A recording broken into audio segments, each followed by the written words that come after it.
साथियों, जैसा कि आप सभी देख रहे हैं मेरे पीछे एक साथ में बहुत सारी फसलें एक साथ लगी हुई है। जिस हम मॉडल में खड़े हैं, आज हम खड़े हैं समन्वित कृषि प्रणाली मॉडल के अंदर, क्योंकि आप सभी को ध्यान है कि आज का जो समय है उसके अंदर कृषि जो जोत है कम होती जा रही है। खेतों की जो संख्या है वो कम होती जा रही है, छोटी होती जा रही है। खेतों की संख्या ज़्यादा बढ़ रही है, लेकिन जो खेत का आकार है वो कम होता जा रहा है। तो सभी किसान साथियों को कम से कम एरिया के अंदर ज़्यादा से ज़्यादा प्रोडक्शन हम किस प्रकार लें और एक साथ अपने खेती किस प्रकार से करें अलग अलग, जिसमें बागवानी फसलें भी हों, उसके अलावा फलदार पौधे भी हों, हमारे सब्जी वाली फसलें भी हों, एग्रो फॉरेस्ट्री भी हो, उसके अलावा और भी हम उसके साथ में पशुपालन कर सकें।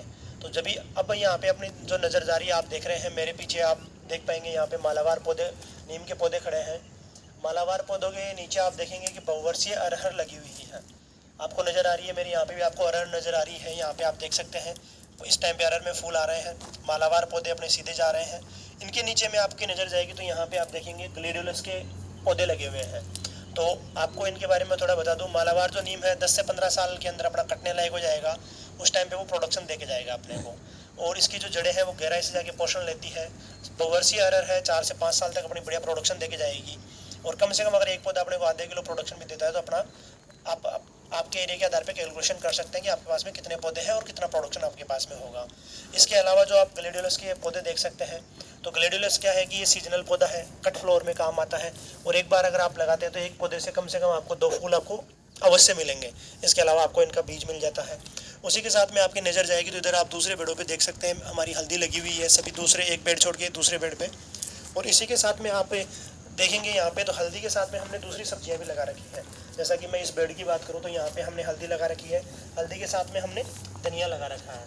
ये आप देख सकते हैं धनिया लगा हुआ है, तो धनिया सब्जी के अंदर कट के जाएगा। तो एक ही जगह पे धनिया ऊपर से पोषण लेगा, हल्दी थोड़ी गहराई से पोषण लेगी, तो एक दूसरे के ऊपर में पैरेलल इफेक्ट भी नहीं डालेंगे और एक साथ प्रोडक्शन भी अपना देते रहेंगे। तो किसान कम एरिया के अंदर में बढ़िया प्रोडक्शन ले सकता है। इसी के अलावा आप इधर वाले एरिया में देखेंगे तो मालावार के साथ में हमने क्या कर रखा है, सब्जियां लगा रखी है बेल वर्गीय। तो सब्जियों के अंदर हमने यहाँ पे तुरई लगा रखी है, तुरई, करेला है, पेटा है, लौकी है। इस प्रकार से हम अलग अलग सब्जियां लगा सकते हैं और इन सब्जियों की बेलों को हम ऊपर चढ़ाने में काम में लेते हैं। तो उसके अंदर करना क्या है आपको,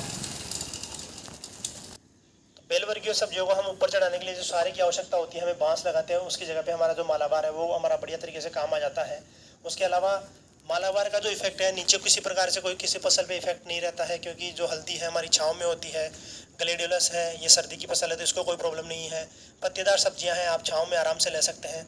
तो किसान साथियों, इस प्रकार से आप एक जगह पे बहुत सारी फसलें लगा के और अपनी इनकम बढ़ा सकते हैं।